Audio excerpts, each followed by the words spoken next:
All right, so today we are going deep with an interview with Sadhguru. Oh, cool. Yeah, he gave me some fascinating material to work with here. Yeah. It's all about the mind and stress and something he calls intoxication, but not the kind you might be thinking of. Right. Yeah, it definitely challenges the usual ideas about it. It does. Sadhguru, as you probably know, is this really influential spiritual leader and speaker. Yeah, And he has a very unique way of looking at things. he really does. Yeah. But like when he talks about intoxication, he's not talking about substances at all. Right.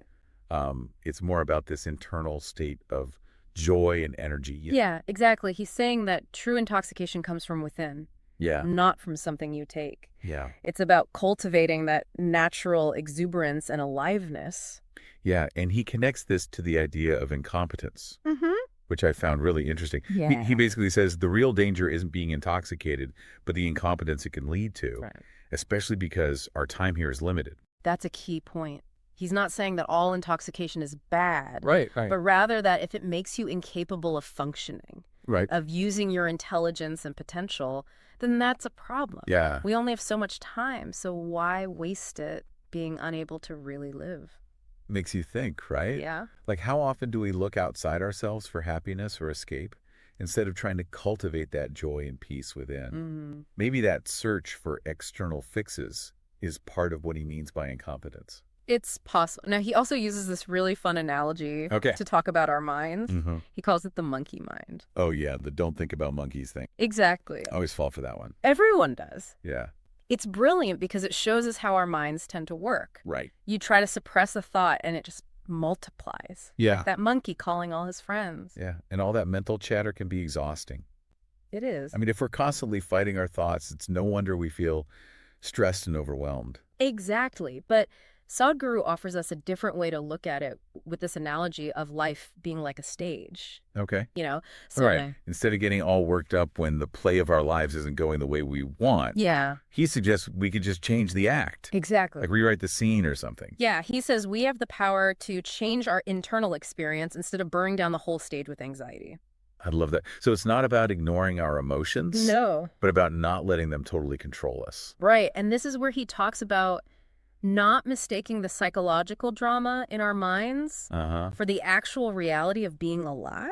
Okay. It's like we can get so caught up in our thoughts and feelings that we forget to actually experience life itself. So if I'm feeling stuck in a negative loop, I can actually choose to shift my perspective Yes. to direct the play in a different direction. Exactly. That's the power he's talking about. And to help people actually do this, Okay. Sadhguru created an app called Miracle of Mind. Interesting. It's designed to give you practical tools to work with your mind. So he's not just talking about these big ideas. He's actually offering people ways to apply them in their lives. That's what makes his approach so compelling. Yeah. But going back to intoxication for a second, Okay. I think it's important to note that Sadhguru's view might seem a bit radical to some people. Yeah, especially since we're so conditioned to think of intoxication as being about external substances. Right. But he's talking about this inner state, right? Precisely. And it definitely goes against the grain of how we usually think about stress management, which is often about finding external solutions like exercise, meditation, time management, all that stuff. But Sadhguru is saying the real solution lies within us. That's his argument. Why? He believes true freedom from stress comes from cultivating this inner state of well-being that isn't dependent on outside factors. Interesting. And that's where the idea of incompetence comes in again. Because if we're always relying on external things to feel good or to escape, we're basically becoming incapable of managing our own minds. Exactly. And like he said, we don't have time for that. Right. We have a limited amount of time to experience life. And if we're constantly seeking escape, Yeah. we're missing out on those opportunities. So the question is, how do we cultivate this inner intoxication, this natural high, without resorting to actual intoxicants? That's the million-dollar question, and honestly, there's no one-size-fits-all answer. Right. But Sadhguru does offer some guidance. Like that monkey mind analogy. Right.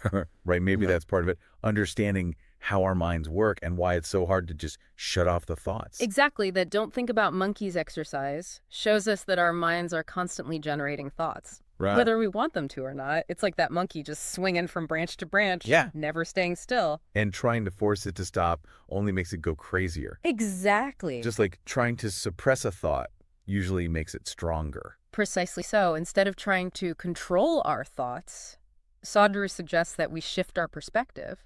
It's more about becoming an observer of our thoughts rather than getting caught up in them. Like we were saying before, becoming the audience watching the play on the stage instead of getting lost in the drama. Exactly. And this brings us back to the idea of life as a stage. Okay. We can change the act, rewrite the script, and direct our own mental experience. So it's about recognizing that we have a choice, Yeah. in how we respond to our thoughts and emotions. Yeah. We don't have to be victims of our own minds. Exactly. And that's where Sadhguru's app, Miracle of Mind, comes into play. Right. It offers practical tools and techniques to help us cultivate a more positive and fulfilling mental state. It's like he's not just giving us these big philosophical ideas. Yeah. He's also providing a roadmap for how to actually put them into practice, which I think is really cool. It definitely adds a practical dimension to his teachings. It does. And it circles back to his point about intoxication. Okay. He's not advocating for escapism, but for a deeper engagement with life itself. It's interesting because when I think about those times when I felt most alive and joyful, it does feel kind of like an intoxication. But it's not about being out of control or disconnected from reality. Right. It's more about being fully present and experiencing everything with a heightened sense of awareness. That's a great way to put it. And it connects to his point about time being relative. Okay. When we're truly immersed in the present moment, time seems to fly by. Yeah.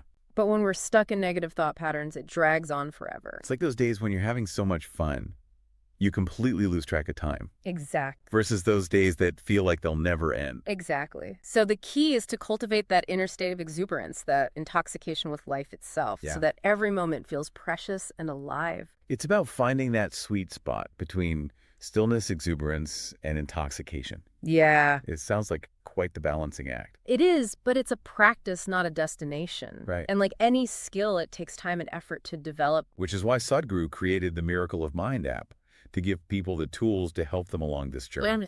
Because ultimately his message is one of hope and empowerment. The mind is a miracle, not a problem. We just need to learn how to use it wisely. And if we can tap into the true potential of our minds, then the possibilities really are limitless. So as we wrap up this deep dive into Sadhguru's interview, I think the big question he leaves us with is this. Yeah. If life is a stage, what kind of play are you directing right now? And how can you shift the scene towards a more joyful and fulfilling act? That's something for all of us to reflect on. It is. And perhaps Sadhguru's Miracle of Mind app can be a helpful tool as we explore these ideas further. I think that's a great place to leave it for today. Yeah. This deep dive has given us a lot to think about. Maybe even inspired us to rewrite our own scripts a bit. I hope so. Thanks for joining us.